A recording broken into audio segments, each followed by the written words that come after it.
A pilot's authority is absolute at 30,000 feet. He is the captain, the commander, the final word on safety and security.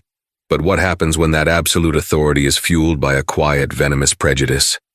For 17-year-old Imani Cole, a routine flight to the biggest opportunity of her young life was about to become a public nightmare. The man in charge of the plane, Captain Richard Sterling, wanted her off. He delayed takeoff, citing vague security concerns that no one else could see, putting his career and the airline's reputation on the line to remove one black teenager. He was about to win. The whole plane was watching. And then, the jet bridge door hissed open, and the one man in the world he couldn't afford to offend walked in. The air in the terminal at Boston Logan International Airport hummed with the controlled chaos of departure. It was a symphony of rolling suitcases, muffled announcements, and the low chatter of 1,000 different journeys beginning at once. For Imani Cole, the sound was pure music. At 17, she stood on the precipice of her future, a future that was rocketing toward the stars, quite literally. Clutched in her hand was a boarding pass for a direct flight to Los Angeles, and in her suitcase were clothes for 3 months and textbooks that delved into the mysteries of gravitational waves and stellar nucleosynthesis. She had won. Against thousands of other applicants, her essay on the potential for discovering exoplanets using next-generation infrared spectroscopy had earned her a coveted spot in Caltech's summer astrophysics program for young scholars. It was the dream. It was everything. Imani was a striking girl, not that she spent much time considering it. Her hair was styled in intricate box braids that cascaded over her shoulders, each one a testament to patience and pride. She wore simple, comfortable travel clothes, dark gray joggers, a soft hoodie from her high school's science Olympiad team, and well-worn sneakers. In her backpack, alongside a laptop and a well-loved copy of Carl Sagan's Cosmos, was her acceptance letter, folded and refolded so many times the creases were permanent. She was traveling alone, a fact that filled her with a bubbling mixture of excitement and a tiny, fluttering nerve in her stomach. Her parents had been worried, of course, but they were also immensely proud. Her father especially. "Just be yourself, honey," he'd said, his voice warm over the phone the night before. "Your brain got you there. Let it do the talking." As her boarding group was called, Imani felt that familiar thrill. She loved flying. The physics of it alone was a miracle. A metal tube weighing hundreds of thousands of pounds, defying gravity through principles of lift and thrust. She found her seat, 12B, a comfortable aisle seat in the economy comfort section she'd saved for months to afford.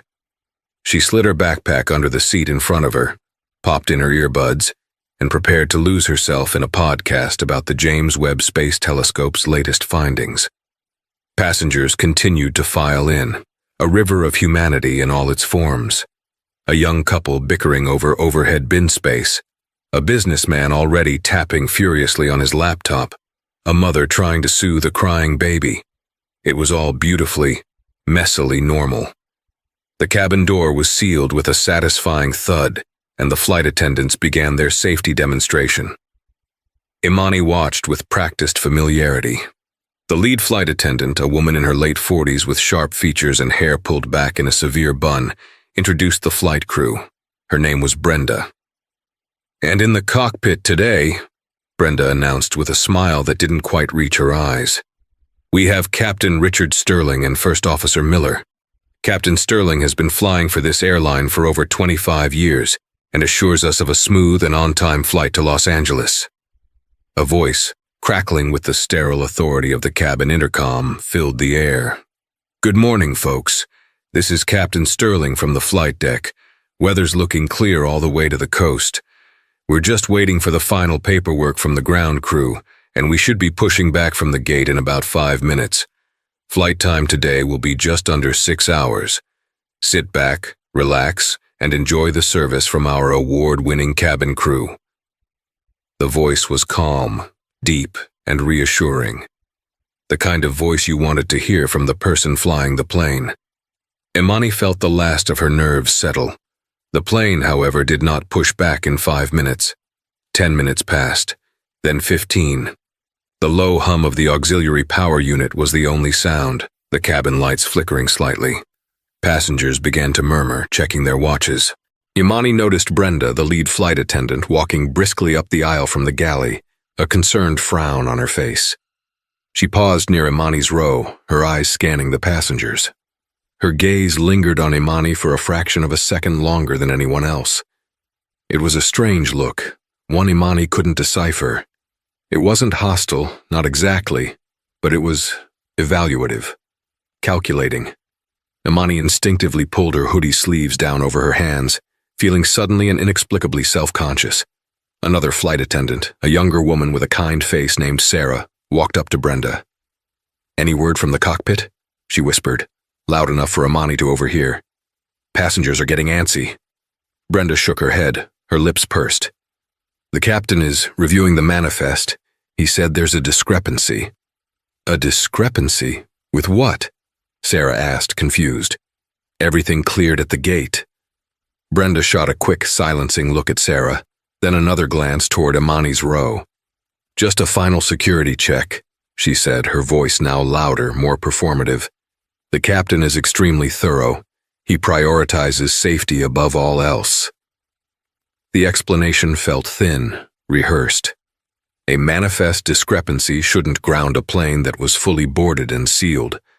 Imani had a sinking feeling, a cold knot tightening in her stomach that had nothing to do with pre-flight jitters. She had felt this kind of scrutiny before. The store clerk who follows you through the aisles, the security guard who asks for your ID when others walk by freely. It was a familiar, unwelcome chill, and she couldn't believe she was feeling it here, on a plane, on the most important day of her life. She tried to dismiss it, to tell herself she was being paranoid. The delay could be anything. A mechanical check, air traffic control, anything. But she couldn't shake the feeling of Brenda's lingering gaze, and the cold, sterile way she had said, "The captain is extremely thorough." 25 minutes had now bled into 35. The mood in the cabin had soured completely, shifting from mild impatience to audible frustration.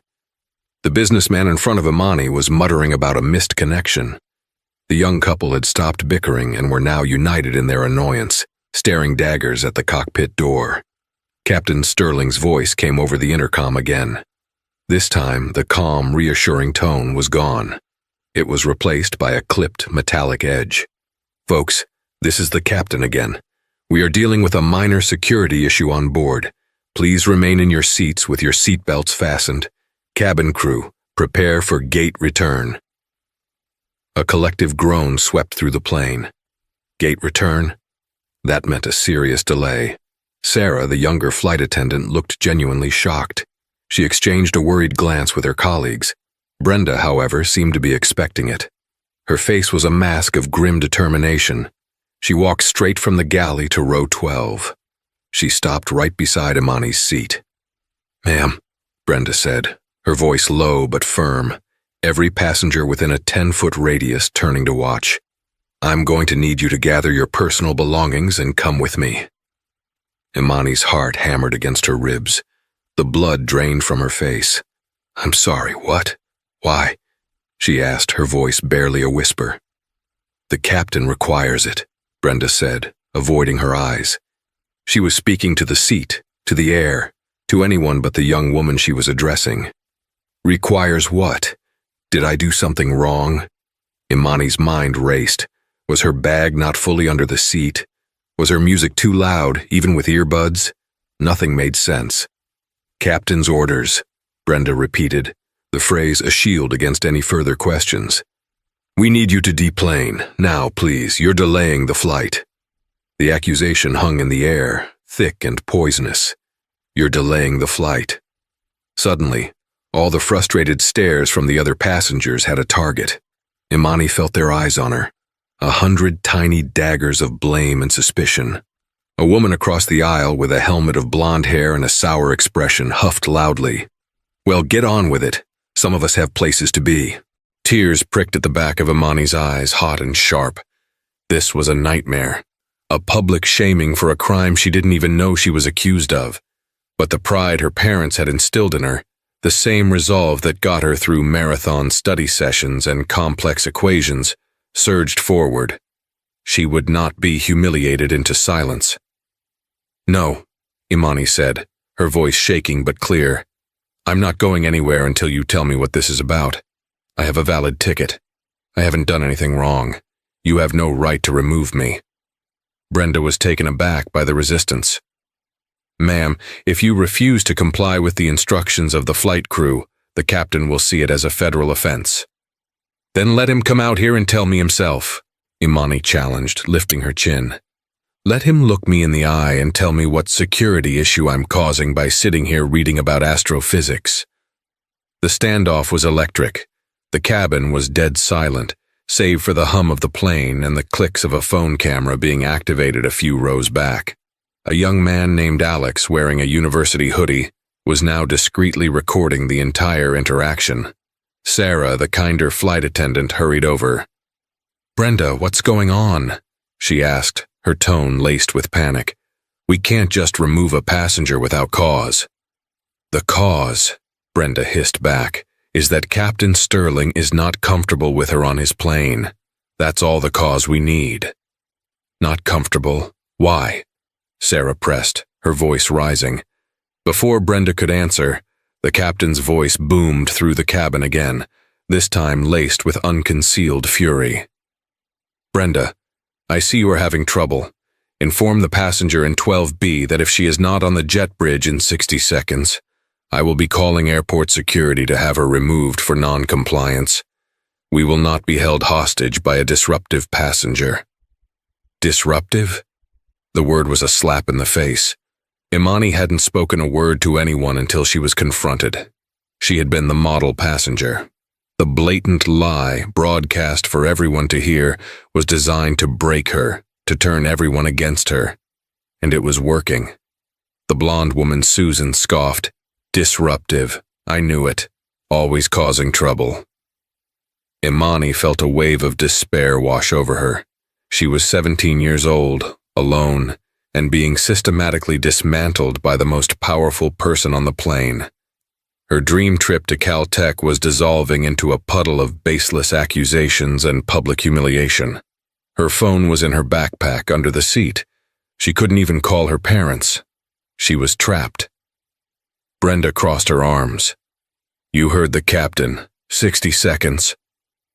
Imani looked around at the faces staring at her. Suspicion, annoyance, apathy. Very few showed any sympathy. In that moment she felt utterly, terrifyingly alone. Her defiance began to crumble, replaced by a cold dread. They were actually going to do this. They were going to throw her off the plane. The 60-second countdown hung in the stale, recycled air of the cabin like a death sentence. Each tick of an unseen clock was a hammer blow against Imani's composure.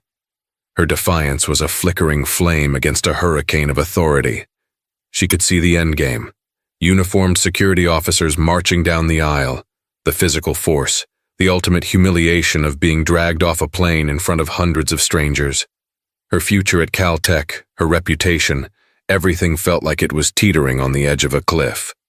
"Please," Imani said, her voice now pleading, directed not just at Brenda but at the silent, watching cabin.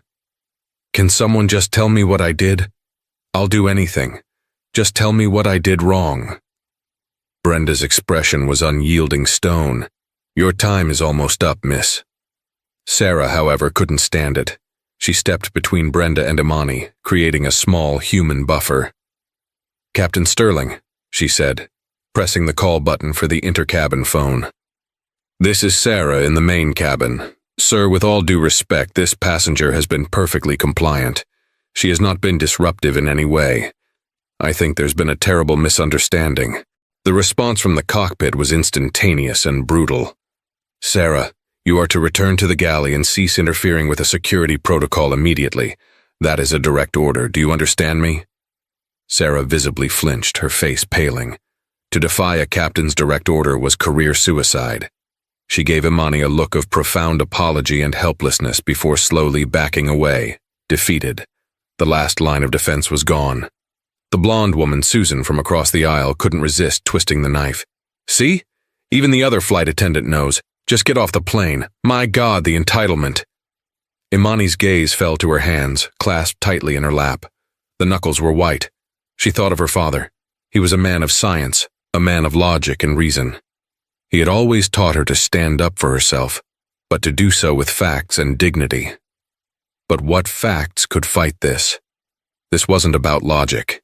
It was about something ugly and insidious that she couldn't see, but could feel pressing in on her from all sides. She began to move, a slow, robotic motion born of defeat. If she was going to be thrown off, she would at least walk off. She would not give them the satisfaction of dragging her. She reached down for her backpack. The movement was sluggish, her body heavy with shame and injustice. As her fingers brushed against the worn fabric of the bag, a loud mechanical clunk echoed through the cabin, followed by a distinct hiss. Every head snapped towards the front of the plane. The main cabin door, which had been sealed for departure, was now being opened from the outside. The jet bridge, which should have been pulling away, had reattached. This was highly irregular. Once the doors were closed, they stayed closed. A collective sense of confusion rippled through the passengers, momentarily distracting them from the drama in row 12. Brenda looked utterly bewildered, her carefully constructed authority vanishing in an instant. "What's going on?" she muttered, staring at the door. The door swung inward, revealing a slice of the brightly lit terminal. And then a figure stepped through, silhouetted against the light. He was a tall black man in his late 40s, with a calm, commanding presence that seemed to suck the oxygen out of the cabin. He wore simple slacks, a crisp button-down shirt, and over it, a dark blue jacket. On the right breast of the jacket was a logo that was famous the world over. The circular blue field, the red vector, the orbiting spacecraft, the white letters spelling out 4 simple letters: NASA. He took a few steps into the cabin, his eyes scanning the interior with a thoughtful, analytical gaze. He looked like a man who solved complex problems for a living. His eyes finally landed on the tableau in the middle of the aisle. The stern flight attendant, Brenda, the distraught flight attendant, Sarah, and the target of it all, the young woman in seat 12B. His face, which had been neutral, softened with a wave of fatherly concern. "Imani," he said, his voice quiet but carrying effortlessly through the silent cabin. "What's wrong?" Imani looked up, and the tears she had been holding back finally broke free. "Dad," she choked out, a sound of pure, unadulterated relief. The man was Dr. Marcus Cole, and he had just walked into the middle of Captain Richard Sterling's meticulously orchestrated power trip. The appearance of Dr. Marcus Cole on the aircraft was like a sudden, unexpected change in barometric pressure. The entire atmosphere of the cabin shifted. The whispers died. The annoyed sighs ceased. Every passenger, from the businessman in the front to the young man filming in the back, was now riveted by this new development. Captain Sterling had created a theater of cruelty, with Imani as its unwilling star, but the play's director had just lost control of his stage. Brenda was the first to recover, though her voice had lost its earlier iron. "Sir," she said, stepping toward Dr. Cole. "Sir, you can't be here. This is a sterile area. The cabin door was secured." Dr. Cole gave her a polite but dismissive glance. His focus was entirely on his daughter.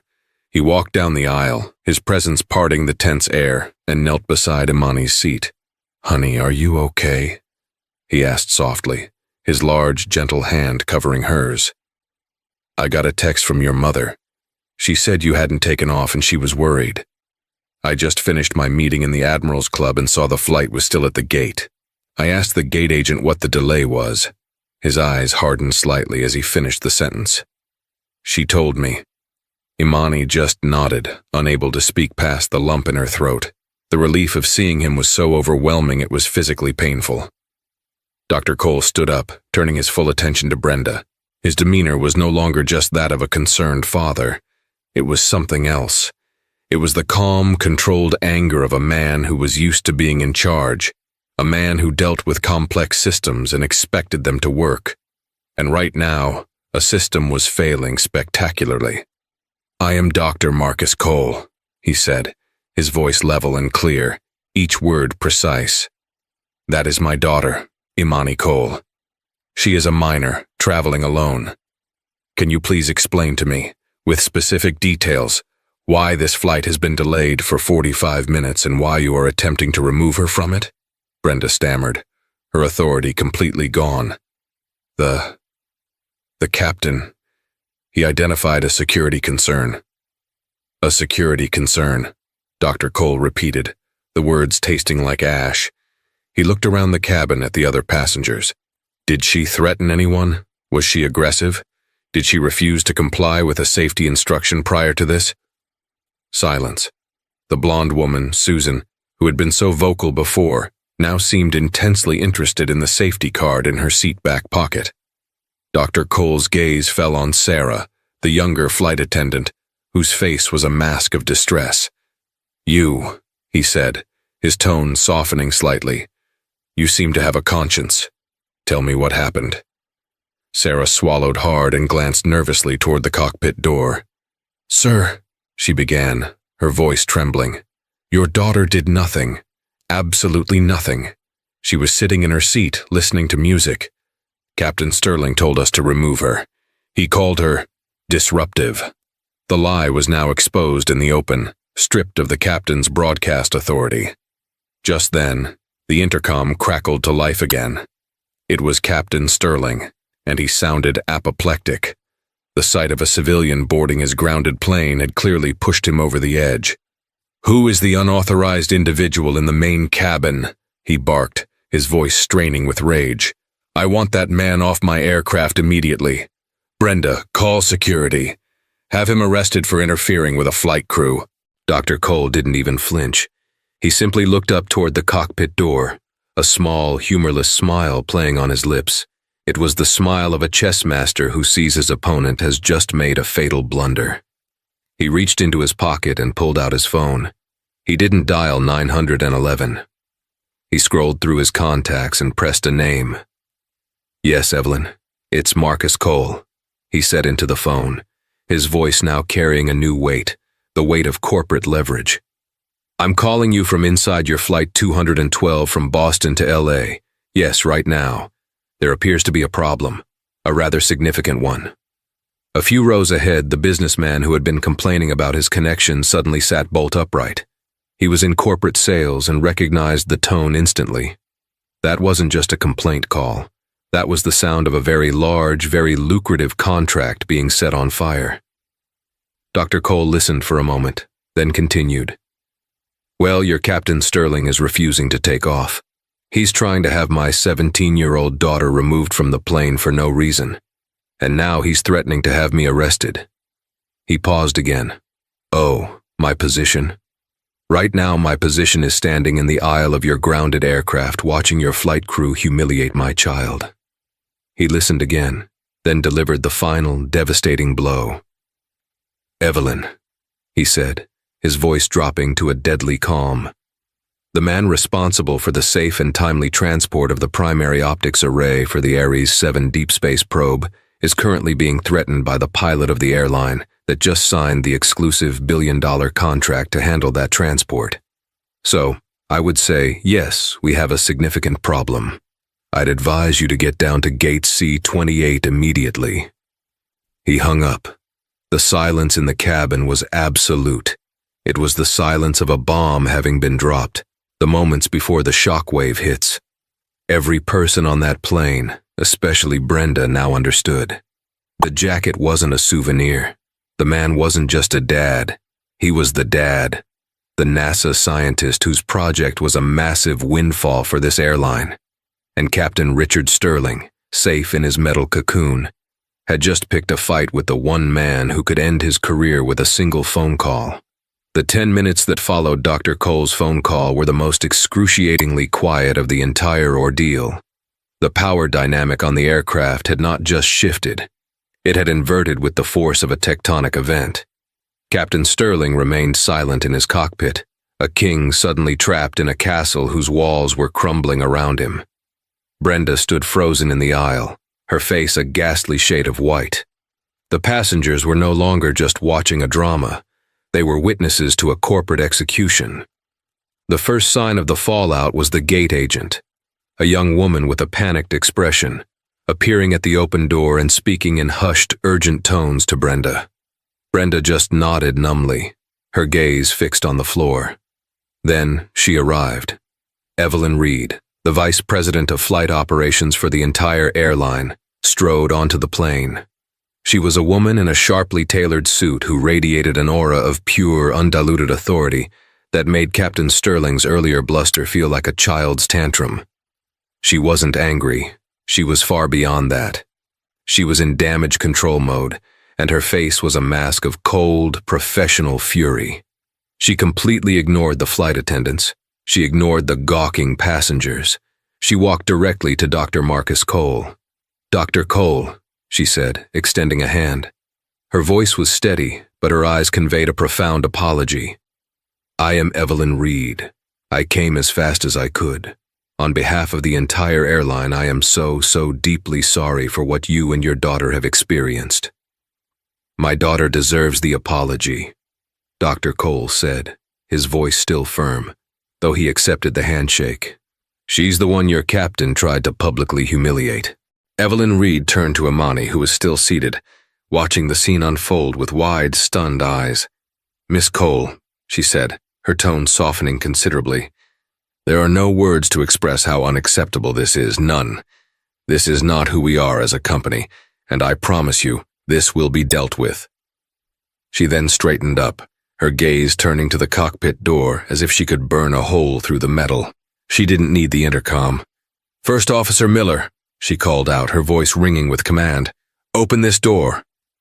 There was a moment's hesitation, then the click of the lock. The cockpit door swung open. Captain Richard Sterling was visible in his seat, his face ashen. The confident, authoritative pilot was gone, replaced by a man who looked like he had just been told the engines had fallen off. He started to stand, perhaps to offer some defense, some pathetic explanation. Evelyn Reed held up a single sharp finger, stopping him in his tracks. "Captain Sterling," she said, her voice dangerously low, "you will not say a word. You will gather your personal items. You will hand over command of this flight to First Officer Miller, effective immediately. You will then deplane and be escorted by a corporate security team to an office where you will wait for me. You are grounded pending a full investigation. Am I making myself perfectly clear?" Sterling's mouth opened and closed silently, like a fish out of water. The color had completely drained from his face. This was it. The end. 25 years of seniority, of being the unquestioned commander of his domain, all vaporized in a matter of minutes because of a blind, stupid prejudice he couldn't keep in check.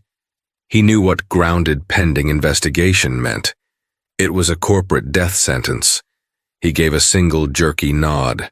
Without looking at anyone, he grabbed a small bag from the side of the cockpit, avoided the gaze of his first officer, and walked the longest, most shameful walk of his life down the aisle of the plane he was no longer fit to command. The passengers watched in stunned silence. There were no jeers, no applause. Just the heavy, oppressive weight of witnessing a man's career and reputation disintegrate in real time. He didn't look at Dr. Cole. He didn't look at Imani. He stared straight ahead, a ghost walking off his own ship. As Sterling disappeared onto the jet bridge, flanked by two stone-faced men in suits who had materialized behind Evelyn Reed, she turned her attention to Brenda. "You," she said, her voice dripping with ice, "you will finish this flight. When you land in Los Angeles, you will report to the Chief of In-Flight Services. You will be on administrative leave until your role in this has been fully assessed." Brenda crumpled, the tears she'd been holding back finally streaming down her face as she nodded.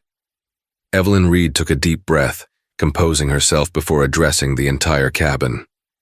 "Ladies and gentlemen," she announced, her voice returning to one of professional control, "I am Evelyn Reed, a vice president with this airline.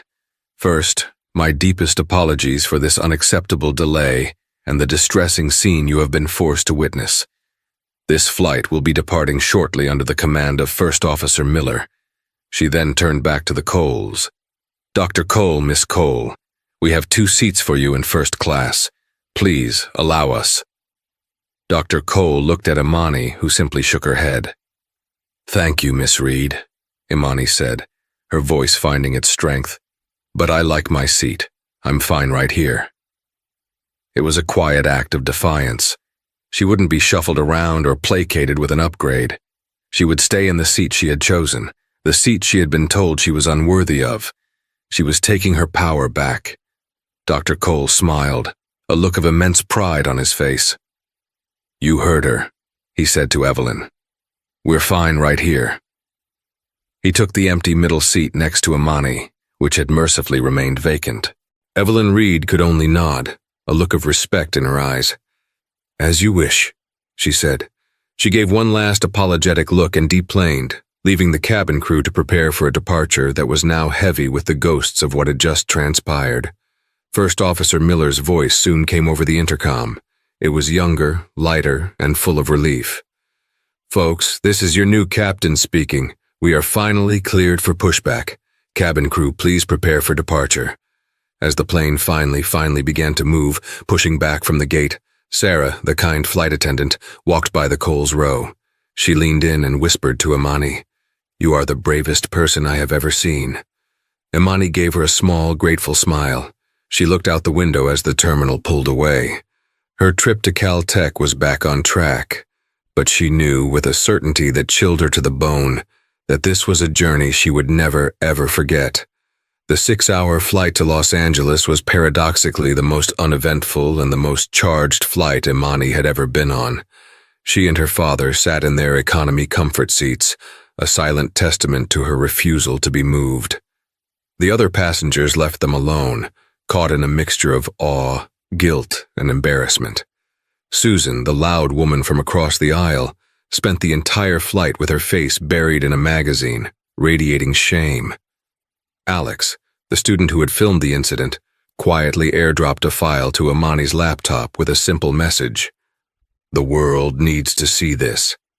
The hard karma for Captain Richard Sterling had been swift and brutal in its initial delivery, but its true weight settled in the days and weeks that followed. His firing was a mere formality. The full investigation took less than 24 hours. It consisted of a single meeting where Evelyn Reed played Alex's crystal-clear video for Sterling and the airline's legal team. The audio was damning, capturing Sterling's escalating aggression, his baseless claim of Imani being disruptive, and his threats. It was an open and shut case. His 25-year career was terminated for gross misconduct and violation of the company's anti-discrimination policies. But the airline's problems were just beginning. Alex, with Imani's hesitant permission, posted a 2-minute edited version of the video to social media. He titled it, "Airline Captain Delays Flight to Remove Black Teenager. He Didn't Know Her Dad Was From NASA." The video exploded. Within 48 hours, it had millions of views. It was picked up by every major news network. The story had everything: a clear villain, a sympathetic and poised young victim, a dramatic twist, and a satisfying immediate comeuppance. Flying while black trended for days. Captain Sterling became a byword for arrogant prejudice. The fallout for the airline was catastrophic. Their stock price dipped 7% in a single day of trading, wiping out over $400 million in market value. Boycotts were organized. Corporate partners, especially those who championed diversity and inclusion, began calling Evelyn Reed's office, demanding to know what she was doing to fix her company's culture. The billion-dollar NASA contract with Dr. Cole's division was put under review, a terrifying prospect for the airline's board. Richard Sterling became a pariah. He couldn't leave his suburban Boston home without seeing a news van parked down the street. His photo was everywhere. He was excoriated on talk shows and in newspaper editorials. Friends stopped calling. His wife, who had for years listened to his casual bigotries at the dinner table, now looked at him with a mixture of fear and contempt. He had brought a firestorm down on their lives. The FAA launched its own investigation, not just into the incident, but into Sterling's entire flight history. They pulled records, looking for patterns. They found them. Over the years, there had been a statistically significant number of discretionary security removals on his flights. The passengers removed were disproportionately people of color, often with flimsy or undocumented justifications. He had been getting away with it for years, hiding his prejudice behind the shield of a captain's authority. His pilot's license was permanently revoked. He would never legally fly a commercial aircraft again. The karma for Brenda was less severe but life-altering. She was suspended for 2 months without pay and forced to attend intensive anti-bias and de-escalation training. The video showed her as the captain's enabler, and she became a face for complicity. When she returned to work, she was haunted by the whispers and stares of her colleagues. Many, like Sarah, refused to fly with her. The career she loved had been permanently tarnished by her decision to follow an unjust order. For Imani, the aftermath was overwhelming. She was inundated with interview requests. She became, against her will, a public figure. But guided by her father, she handled it with the same grace and intelligence she had shown on the plane. She gave one single interview to a respected national journalist. She wasn't vengeful. She was thoughtful. "Captain Sterling lost his job," she said, looking directly into the camera. "But the problem isn't just one pilot. It's the bias that so many people carry, the assumptions they make based on what someone looks like. The real question is, how do we fix that? How do we build a world where a 17-year-old girl can get on a plane to follow her dreams without having to prove she belongs there?" Her words resonated even more than the viral video. Caltech issued a statement of unwavering support. Donations poured into the scholarship fund that had sent her there. She became an inspiration. The truest, hardest karma to hit Richard Sterling was not the loss of his job or his license. It was a letter he received in the mail a month after the incident. It was from a law firm, informing him that a civil rights lawsuit was being filed against him personally, and against the airline, on behalf of a dozen other passengers he had wrongly removed from flights over the past decade, who had been inspired by Imani's story to come forward. His life was no longer his own. It was a testament to the destructive power of a single, hateful decision. He had tried to eject one young woman from a flight, and in the end he had only succeeded in ejecting himself from society. The long shadow of his karma would follow him for the rest of his days. Months later, the dust had settled, but the landscape had been permanently changed. For the Cole family, life returned to a new kind of normal. Imani thrived at Caltech's summer program, her passion for the cosmos undimmed. In fact, her experience gave her a new perspective. She saw the universe as a vast, magnificent system governed by immutable laws of physics, laws that were blind to color, creed, or origin. It was a comforting thought in a world that often seemed to be governed by the chaotic and unjust laws of human bias. Her father, Dr. Marcus Cole, became an even more influential figure at NASA, and a quiet force for change in the corporate world. The airline, desperate to salvage its reputation and its contract, didn't just apologize. They acted. At Dr. Cole's strong suggestion, they overhauled their entire training program. They partnered with civil rights organizations to develop a new Dignity in the Skies curriculum, mandatory for all 80,000 of their employees, from the baggage handlers to the CEO. Sarah, the flight attendant who had tried to help, was asked to be a lead trainer for the new program, sharing her first-hand experience. She was promoted within a year. The airline also established a scholarship fund in Imani's name, the Imani Cole Future Leaders Grant, to support underprivileged students pursuing careers in STEM fields. It was a multi-million-dollar act of penance, a way of turning the ugliest moment in their modern history into a force for good. But perhaps the most profound ripple effect was felt by Richard Sterling. Bankrupted by legal fees from the class action lawsuit and unemployable in any field requiring public trust, he sold his large Boston home and moved to a small, anonymous town in the Midwest. He took a job working the night shift at a warehouse, loading and unloading trucks. The fall from grace was absolute. From the commander of a $100 million aircraft, soaring above the clouds, to an invisible worker in the dead of night. One evening during his break, he sat in his beat-up car and saw a news report on the small TV on his dashboard. It was a feature on the Imani Cole Grant recipients. A smiling, diverse group of brilliant young students were talking about their dreams of becoming engineers, doctors, and astrophysicists. And then, the reporter introduced the young woman who started it all. There was Imani, a bit older now, standing in front of a telescope at a Caltech observatory. She spoke with a confidence that was breathtaking. She talked about discovering new worlds and the importance of seeing beyond our own limited horizons. Watching her, Sterling felt a final, crushing weight settle upon him. It wasn't just about his career or his money. He had tried to dim a star, to ground a spirit destined for the sky. He had failed. Her light was now brighter than ever, illuminating the path for others, while he was left in the darkness, a forgotten footnote in her incredible story. He had built his world on a foundation of prejudice, and that world had collapsed, leaving him buried in the rubble. He finally understood. The universe, in its own way, always balances the equation.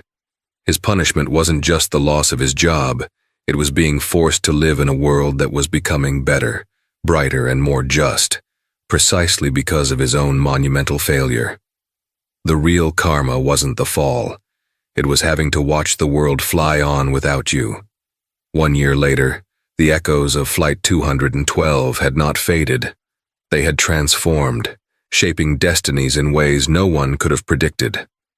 The event was no longer a viral news story, but a chapter in the lives of everyone involved, a powerful force that had sent them hurtling along new and divergent orbits. For Imani Cole, that orbit was taking her ever closer to the stars. The Caltech summer program had been a gateway. Now a freshman at the university, she walked the hallowed grounds not as a guest, but as a peer among some of the brightest young minds in the world. The initial trauma of the incident had left its mark, a subtle shadow of caution in her interactions, a quiet vigilance she hadn't possessed before. But it had not broken her.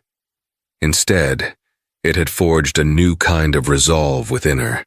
She had wrestled with her unwanted fame, the endless requests for interviews and endorsements.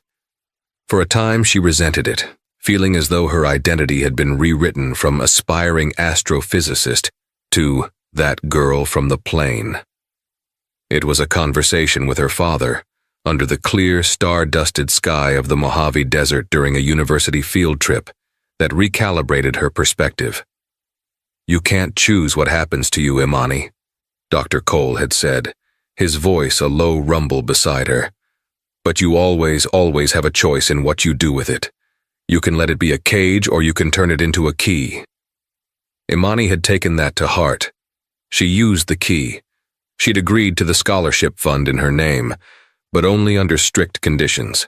She insisted on being part of the selection committee, ensuring the Imani Cole Future Leaders Grant went to students who showed not just academic brilliance, but resilience and a commitment to creating a more equitable world.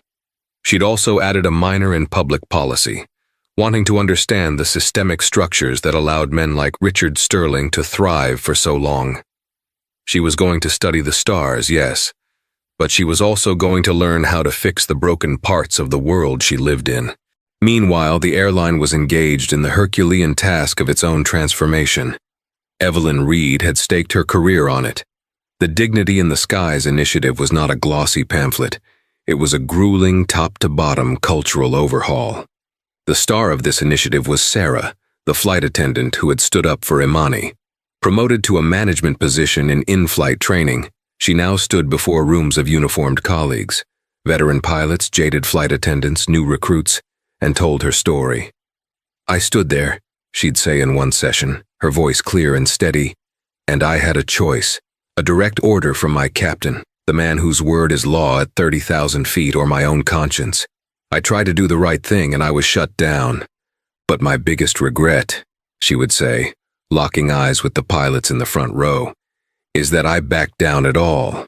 A rule is not the same thing as a right. An order is not the same thing as what is just." Some in the audience would shift uncomfortably. A few older pilots initially dismissed it as sensitivity nonsense. But Sarah's raw, honest testimony, combined with the cold, hard numbers from the airline's PR and legal departments detailing the 9-figure cost of the incident, slowly chipped away at the resistance. The airline's atonement was real, born of financial necessity, but nurtured by a genuine desire to never let this happen again. The Imani Cole grant was its soul, a living, breathing symbol of its new path. The orbit of Richard Sterling, however, was a decaying one, spiraling into a dark, cold obscurity. The FAA's permanent revocation of his license was the official end, but his personal disintegration had been far more brutal.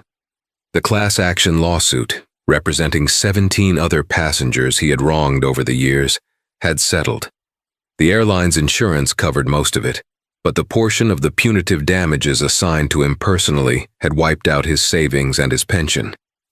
His wife left him. "I don't know who you are anymore, Richard," she had said, her bags packed. "Or maybe, I just never wanted to see who you always were." He now lived in a small rented room in a town he'd never heard of before he fled there. His world had shrunk from the entire globe to a 10-mile radius.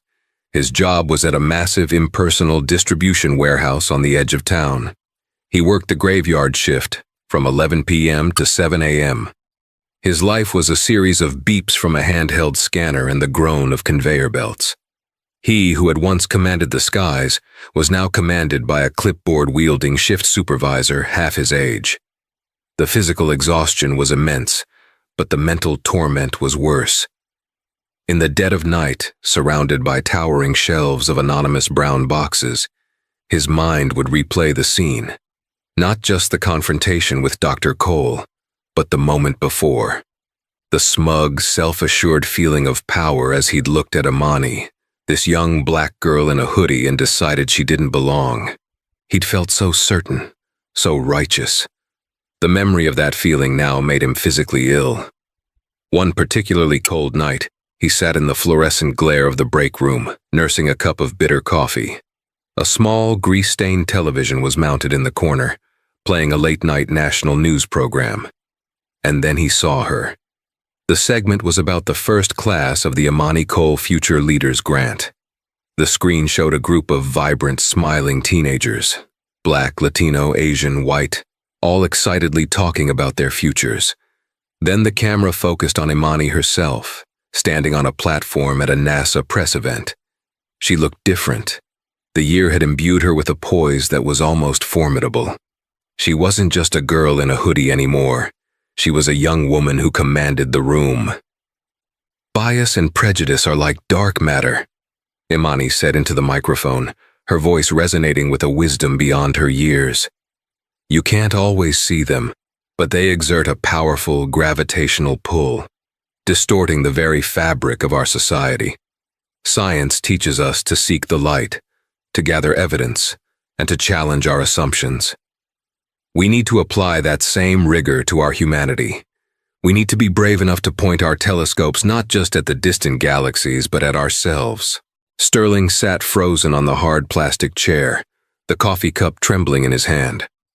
The faces on the screen, the hopeful, brilliant students whose lives were now on a new trajectory because of his actions, blurred through a sudden film of tears. The bitterness and self-pity that had been his constant companions were burned away by a feeling far more profound, far more devastating. It was the chilling, absolute clarity of his own insignificance. He had thought of himself as a powerful man, a captain, but in the grand cosmic scheme of things, he was nothing. He had been a catalyst, a piece of cosmic dust that, in its pointless, hateful friction, had sparked a nebula of positive change. He had tried to be a gatekeeper, to block one person's path, and in doing so had inadvertently thrown open the gates for dozens more. The universe had used his ugliness to create something beautiful. His karma wasn't the loss of his wings, his money, or his wife. It was this moment. It was the complete and utter demolition of his ego. It was the knowledge that his legacy, the only thing he would be remembered for, was as the villain in the origin story of a hero. He was the darkness that had made her light, and the light of so many others shined so much brighter. He got up, threw his untouched coffee in the trash, and walked back onto the warehouse floor. The conveyor belt groaned on, indifferent. His life would go on, a flat, endless loop of meaningless work in the dark. Thousands of miles away, Imani Cole was not thinking of him. She was in the Caltech observatory, her eye pressed to the eyepiece of the Hale telescope. She was looking past the moon, past the planets, past the veil of the Milky Way, into the deep, silent, impartial blackness of space. She was charting the path of a distant star, a tiny point of light on a journey of billions of years, governed by laws that were pure and elegant and just. Her world was expanding. She was flying again. In the end, Captain Sterling's prejudice didn't ground Imani Cole. It grounded himself. He tried to use his power to push a young woman down, but he only managed to create a platform that lifted her and countless others higher than ever before. This story is a powerful reminder that authority without humanity is just tyranny, and that karma, whether you believe in it as a cosmic force or simply as the natural consequence of one's actions, has a way of delivering the final, unassailable verdict. A pilot's pride cost him his career, but a young woman's dignity sparked a movement. This story, while a dramatization, is inspired by countless real-life incidents where people are judged not by their character, but by their appearance. If you believe that everyone deserves to be treated with dignity and respect, and that prejudice has no place in our skies or our society, please hit that like button. Share this video to spread the message of standing up against injustice, and be sure to subscribe for more stories of drama, truth, and powerful consequences. What would you have done if you were a passenger on that flight? Let us know in the comments below. Thank you for watching.